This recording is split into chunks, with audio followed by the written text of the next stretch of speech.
Assalamualaikum warahmatullahi wabarakatuh. Anak-anakku, jumpa kembali dengan saya, Bapak Muhammad Raud, dalam mata pelajaran IPA. Pada pagi hari ini, kita akan membahas mengenai pembiasan cahaya. Marilah kita mulai dengan pembahasan, yaitu hukum pembiasan cahaya. Hukum pembiasan cahaya yang pertama yaitu sinar datang, ini sinar datang, kemudian sinar bias, ini sinar bias, dan garis normal terletak pada satu bidang datar.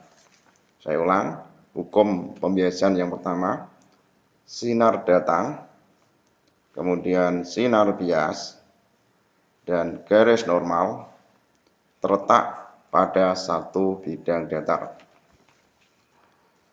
Kemudian yang kedua, perbandingan antara proyeksi sinar datang.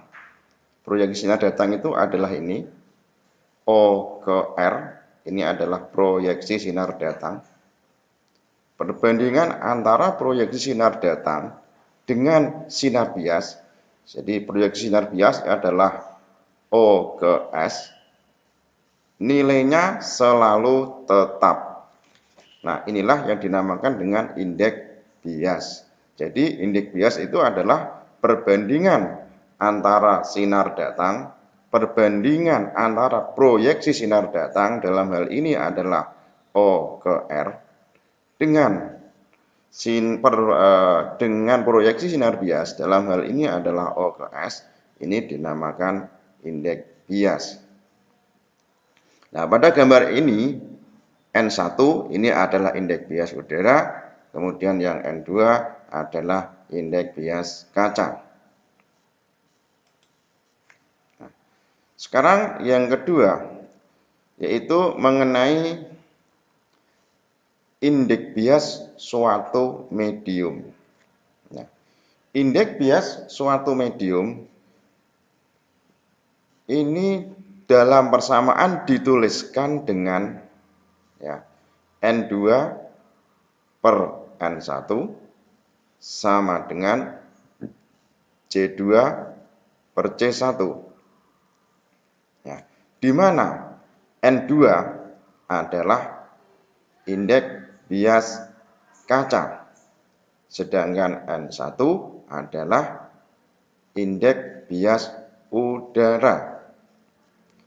Sedangkan C1 adalah cepat rambat cahaya di udara dan C2 adalah cepat rambat cahaya di dalam kaca. Jadi dalam hal ini mediumnya adalah medium kaca. Nah, karena indeks bias udara itu sama dengan 1, berarti N1 ini sama dengan 1, maka persamaan indeks bias suatu medium secara umum dituliskan dengan N2 sama dengan C1 per C2, di mana N2 itu adalah indeks bias suatu medium, misalnya kaca, C1 adalah cepat rambat cahaya di udara, dan C2 adalah cepat rambat cahaya di dalam medium tersebut. Misalnya di dalam ini contohnya adalah kaca. Nah, persamaan N2 sama dengan C1 per C2, ini kalau dikaitkan dengan panjang gelombang, bisa dituliskan dengan persamaan N2 sama dengan lambda 1 dibagi lambda 2, di mana lambda 1 adalah panjang gelombang cahaya di udara dan alfa 2 adalah panjang gelombang cahaya di dalam suatu medium. Misalnya dalam hal ini adalah mediumnya kaca. Nah, sekarang ada contoh persoalan. Seberkas cahaya kuning merambat dari udara ke kaca. Jadi seberkas cahaya kuning merambat dari udara ke kaca. Panjang gelombang cahaya tersebut di udara adalah 5.300 Armstrong. Kemudian indeks bias kaca adalah 3/2. Pertanyaannya adalah berapakah panjang gelombang cahaya kuning tersebut di dalam kaca. Nah, ini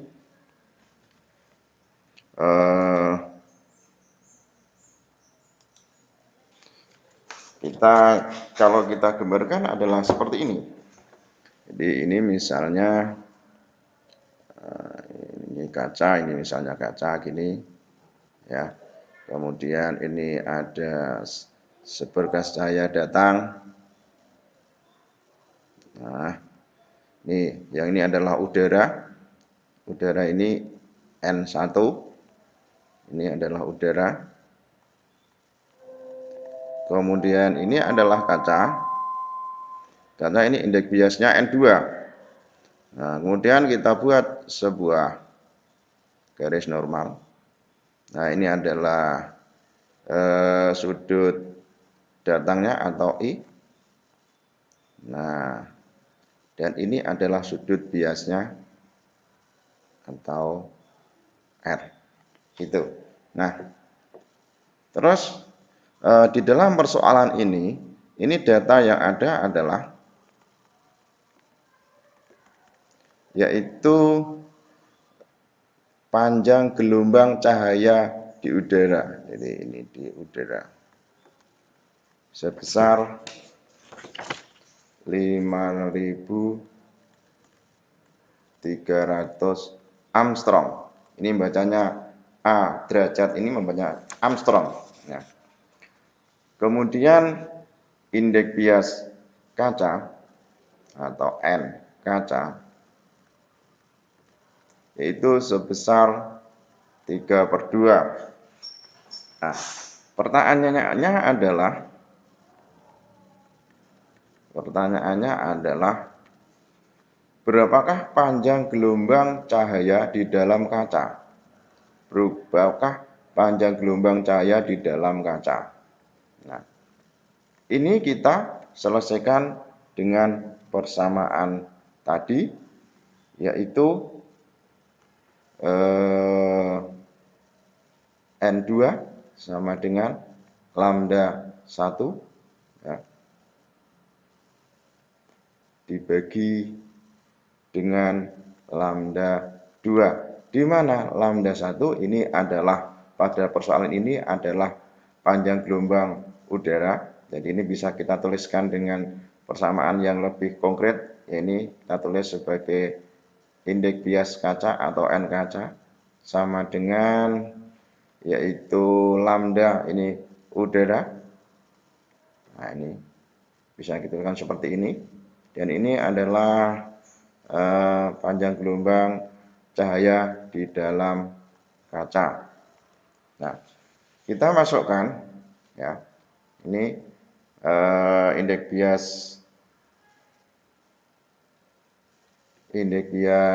di dalam kacanya adalah sebesar 3/2. Kemudian panjang gelombang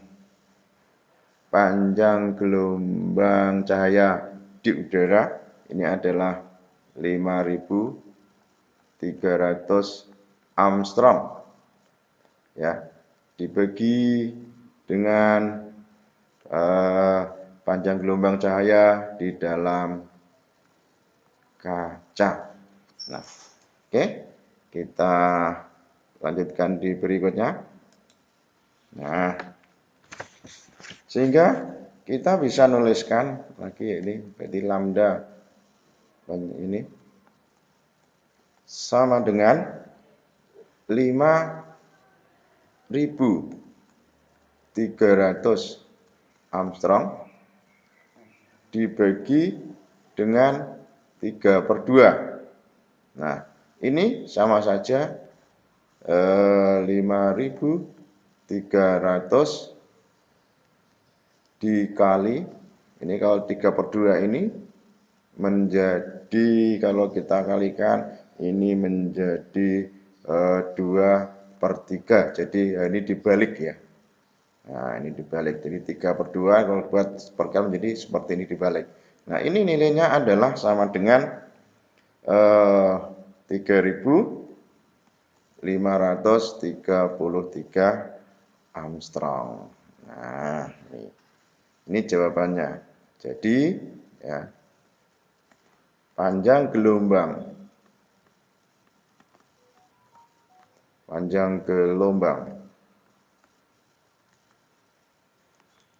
cahaya kuning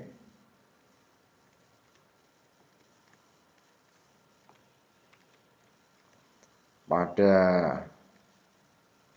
kaca adalah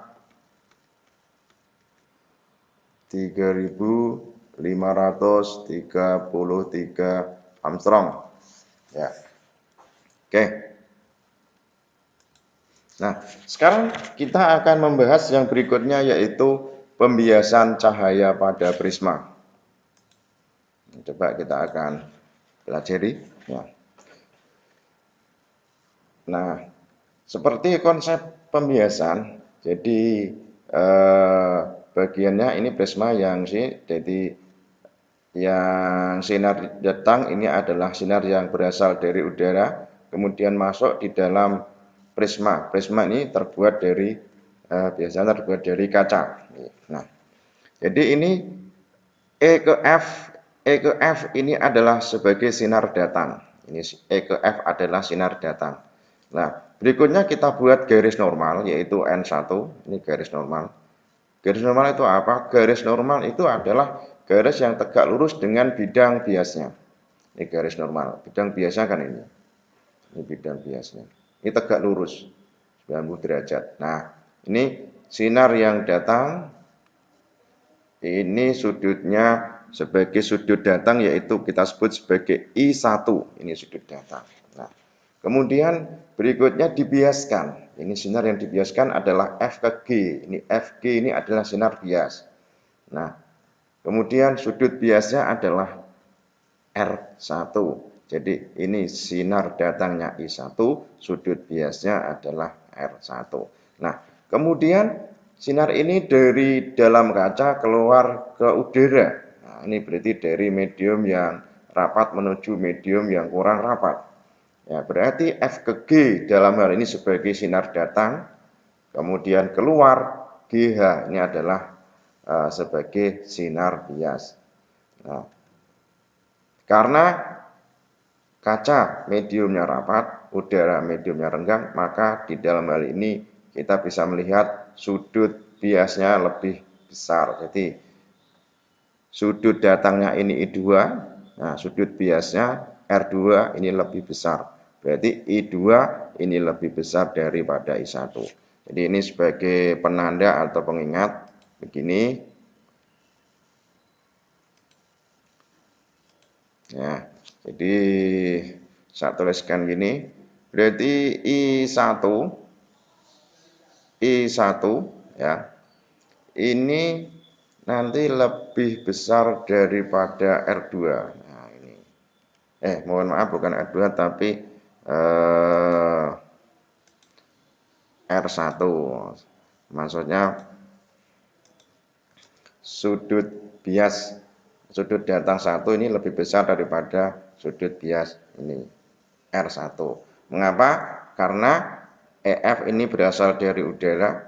Ini maksudnya sinar datang dari udara, dan FG ini adalah sinar biasnya ini menuju kaca. Berarti dari medium yang kurang rapat ke medium yang rapat ini mendekati garis normal. Sedangkan yang I2 ini adalah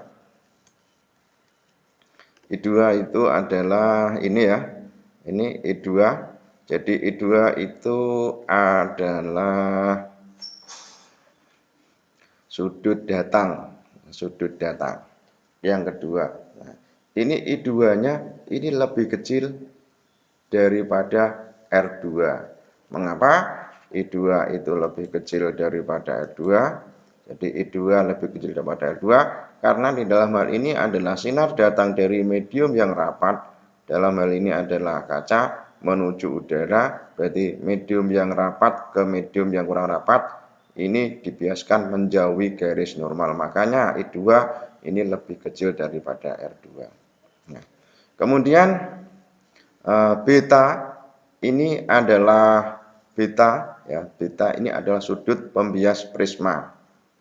Nah, sedangkan perpanjangan dari sudut bias yang kedua ini kan sudut bias kedua, ini perpanjangannya begini. Ini kita perpanjang. Ini juga sama. Ini sinar datang yang awal ini kita perpanjang. Ya. Maka membentuk suatu sudut. Nah, sudut ini dinamakan dengan sudut deviasi. Saya ulang. Jadi perpanjangan sinar datang. Ini titik-titik ini ada berarti perpanjangan. Dan yang kedua adalah perpanjangan sinar bias yang kedua. Ini sinar bias yang kedua. Perpanjangannya adalah ini. Ini membentuk suatu sudut yang kita sebut dengan sudut deviasi.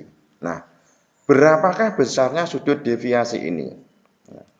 Sudut deviasi ini besarnya adalah sama dengan I2 plus R2 dikurangi beta. Saya ulang, sudut deviasi itu, coba ini kita kembali lagi ke sini. Jadi sudut deviasi, ini sudut deviasi, ini besarnya adalah ya sudut datang dalam hal ini adalah I1 ditambah dengan sudut bias yang kedua dalam hal ini adalah R2 dikurangi dengan beta atau sudut pembias prisma. Ini persamaannya. Nah, sedangkan untuk sudut deviasi minimum, dalam dalam prisma ini persamaannya dituliskan dengan 2I1 min beta. 2I1 min beta atau 2R2 min beta. I1 itu apa tadi? I1 adalah ya, I1 adalah sudut datang ini, I1. Nah, kemudian R2 itu apa? Sudut bias ini ya. Oke. Ya. Sekarang berikutnya adalah pemantulan sempurna pada prisma. Nah, ini coba bisa kita lihat sinar AB ini adalah sebuah prisma, kemudian masuk ke dalam, jadi sebuah sinar masuk dari udara menuju ke prisma ini. Nah, ini dipantulkan. Ini dipantulkan 90 derajat kalau ini. Nah, sekarang kalau dipantulkan sempurna seperti ini. Sinar datang R ke S, kemudian dipantulkan dari S ke T dan mantul kembali. Ini namanya pemantulan sempurna. Seret gini. Nah, dan yang kedua adalah dispersi cahaya pada prisma. Dispersi itu adalah penguraian warna pada prisma. Jadi cahaya putih, ini cahaya putih yang dikenakan pada prisma, ini diarahkan kepada prisma. Maka cahaya putih ini akan terurai menjadi cahaya, yaitu ada warna merah, jingga, kuning, hijau, biru, ungu. Jadi ini saya ulang, apabila ada seberkas cahaya putih, ya kemudian kita arahkan kepada sebuah prisma, kemudian ini kita tangkap dengan layar, maka pada layar akan terlihat cahaya putih tersebut terurai menjadi warna merah, jingga, kuning, hijau, biru, ungu. Nah, ini untuk jelasnya adalah bisa kita lihat di sini. Ini adalah seberkas cahaya putih dikenakan pada sebuah prisma, maka cahaya ini akan membentuk, nah ini seperti pelangi ini, yaitu Magicu Hibiniu. Oke, itu namanya adalah dispersi cahaya. Nah, sekarang saya akan memberikan contoh persoalannya. Nah, contoh persoalan mengenai prisma ini. Seberkas cahaya jatuh ke prisma dengan sudut datang 18 derajat. Nah, ini sudut datang berarti I1 18 derajat. Kemudian sudut bias cahaya yang keluar dari prisma adalah 30 derajat. Ini sudut biasnya 30 derajat, berarti ini R2-nya. Jika sudut pembias prisma adalah 30 derajat, berarti beta berapakah sudut deviasi yang terjadi. Oke. Nah, sekarang Nah, kita selesaikan yaitu dengan data yang ada. Diketahui